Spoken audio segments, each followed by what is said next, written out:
Окей, мисля, че сме готови да стартираме. Всички заедно. Нека да броим. 3, 2, 1, старт! Двата отбора тръгват.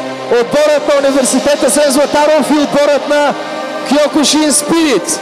Движат се абсолютно еднакво, а колегата от университета е като морска звезда.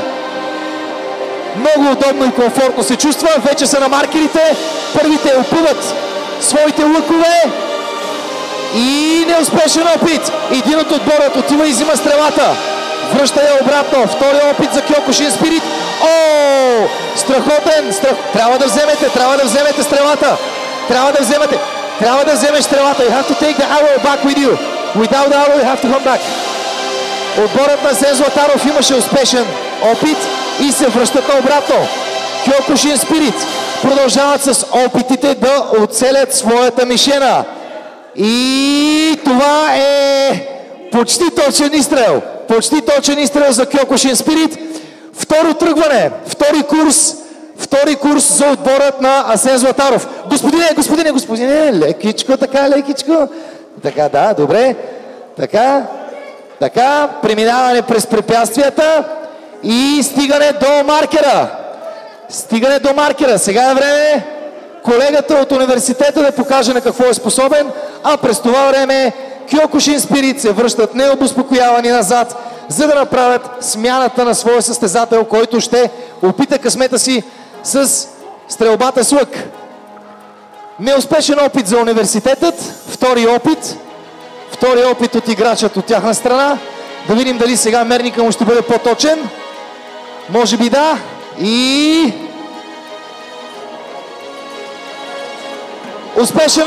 Успешен опит. Взимат стрелата и се връщат обратно. Внимавайте, момчета и момичета. Сега Бисер ще покаже своята точност за отбора на Киокушин Спирит. Той е капитанът на отбора и ще демонстрира своята точност в стрелбата с лък. Може би очакваме десятка. И почти втори опит за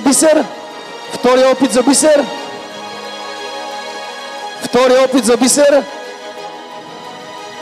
А отборът на университетът прави трети рунд с пренасене на човек.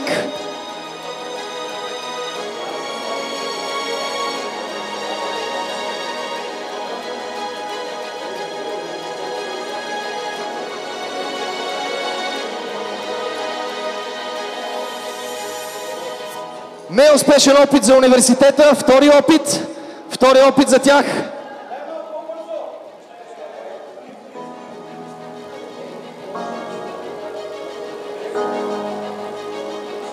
Поредно пренасене на батута с пореден играч за Киокушин Спирит. Нека да видим сега как ще се справи. Вече са абсолютно изравнени. Цялата преднина на университетът беше стопена току-що. Но те отново поведоха и отново се движат с предимство пред отборът на Киокушин Спирит.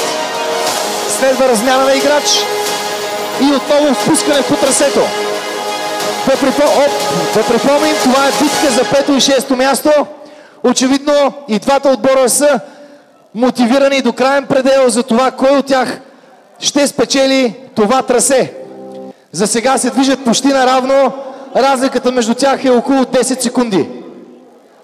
Смяна на играча за Киокушин Спирит и те тръгват отново по трасето. От почти точен мерник. Нов опит за състезателят от университета Асен Златаров, който ще се опита сега да оцели отново мишената и да добави точка към своят актив. Отново стрелба с лъка за отборът на Киокушин Спирит. Това е, нищо не е това. Отново нов опит за отборът на Киокушин Спирит. Първият опит беше неуспешен, сега имат втори. Университетът продължават, вече двата отбора са напълно изравнени. Цялата преднина на университета замина. Дори в момента отборът на Киокушин Спирит поведе. И измина почти половината от даденото време по регламент. Почти 5 минути заминаха, което означава, че Остават само още 5 до края. Дали ще успеят да се справят с трасето или ще се наложи да смятаме точките на 10-та минута? Университетът потеглят отново. Господина, който бяга назад, да внимава много. Не е много добра идея да бягаш назад с батут в ръцете си. Човек на него и лък. Киокушин, Спирит. Неуспешен опит. Нов опит за Киокушин, Спирит. Очевидно имаме затруднения с лъка за университета. Спокойно. Не е нужно да издърпвате толкова много. Важна е точността, а не силата. Тук е важна точността, а не силата.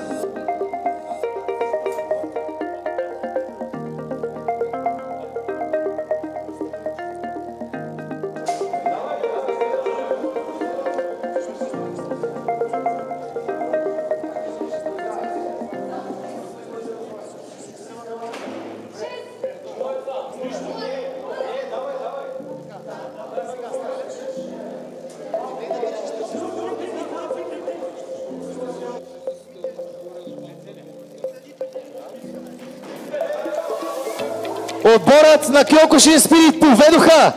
Отборът на Киокушин. Оп. Имаме човек зад борда, който надявам се е добре. И сега следва дамата на Киокушин Спирит да бъде пренесена. Те буквално я вдигнаха във въздуха. Но така са каратистите. Здравички са. А университетът продължава да се мъчат с този лък.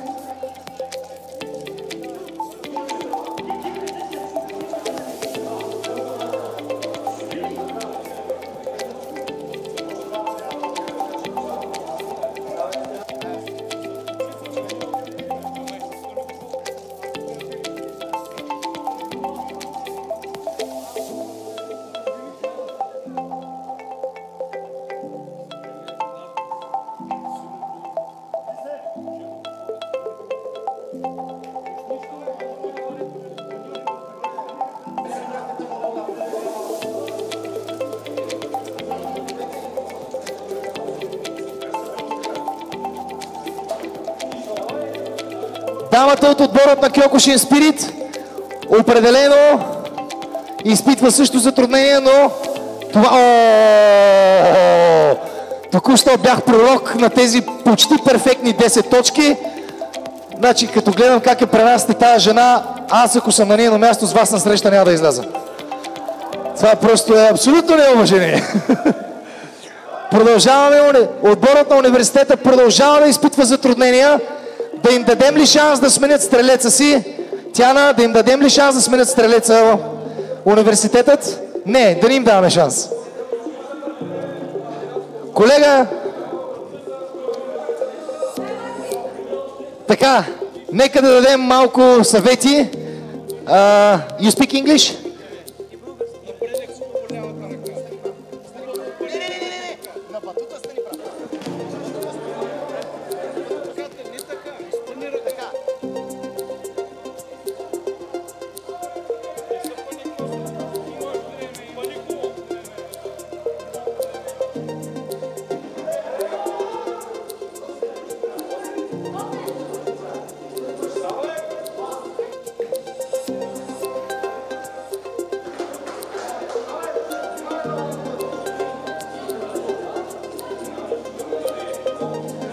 Университетът 8.52. 8.52. 8.52 за Киокушин Спирит. Секунданта ще може да ни отговори. 52. 52 точки. Не, точките. Колко са ви точките, може ли да погледна? 53 точки и време 8 минути и 52 секунди. 8 минути и 52 секунди срещу 53 точки. Имаме точно 30 секунди на разположение за университета, след което спираме тяхното време и смятаме само точките. 30 последни секунди за университет. Последни 15 секунди за университета. 10, 9, 8, 7, 6, 5, 4, 3, 2, 1. Стоп! Сваляйте го на земята. Колко точки имате?